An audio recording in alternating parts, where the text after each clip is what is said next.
farmaajo xoog dalka ma ku haysan karaa Soomaaliyana xilligan nidaam kale talis ah ma ka hirgeli karaa Soomaaliya dawladnimada wali kuma baahsana guud ahaan dalka nidaamka federaalka ahna waxa uu qaybiyay awoodii dawladda dhexe oo aan hal meel ku urursanayn farmaajo waxa uu ka taliyaa inta badan Muqdisho iyo Gedo waxa soo raaca maamulada isaga raacsan oo go'doon ku ah 3 magaalo oo hareeraha ay ka joogaan al-shabaab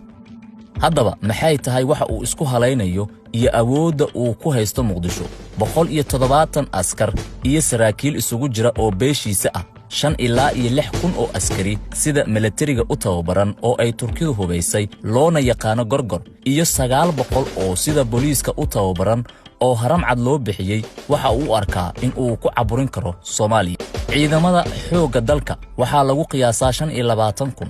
80% ciidamadan waxa ay ku sugan yihiin gobolada shabeelooyinka ee ku gadaaman Muqdisho intooda badanna si toos ah uguma amar qaataan farmaajo 2017 dawladda ayaa ka jartay mushaarka ciidamadan waxa ayna taageero ka helaan ganacsatada Muqdisho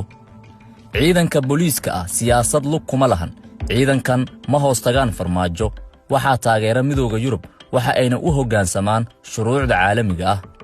waxa intaas dheer ciidanka danab iyo gaashaan oo labaduba ay gacanta ku hayso dawladda Mareykanka oo aan iyana marna loo adeegsan karin dagaal siyaasadeed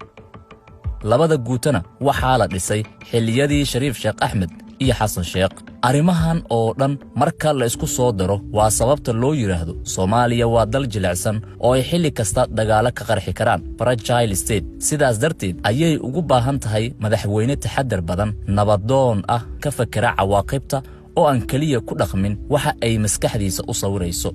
madaxweynaha waqtigiisu dhamaaday waxa uu ku hawooday ee ah inuu kaligii taliyo noqdo xilligan Soomaaliya suuragal kama ahan balse farmaajo waxa uu istusay in Soomaalida ay ka daashay dagaal gaar ahaan Muqdisho oo dhaqaale ahaan kobcisay 20 sano ee ugu dambeysay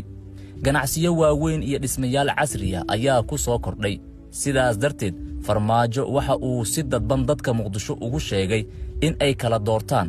burburinta hantidooda iyo inay si abadiya xukunka ugu ogolaadaan dabcan waa mowqif ay adag tahay oo ka fiirsasho u baahan haddii 4 sano oo kale uu sii joogo oo tirada ciidanka daacadda u ah uu 30,000 gaarsiiyo gobollo cusubna uu la wareego dalal cusubna xiriirka u jaro ganacsi noocee ah ayaa jiri doona farmaajo maanta ayuu qabasho leeyahay iyada oo uusan dhiig ku daadan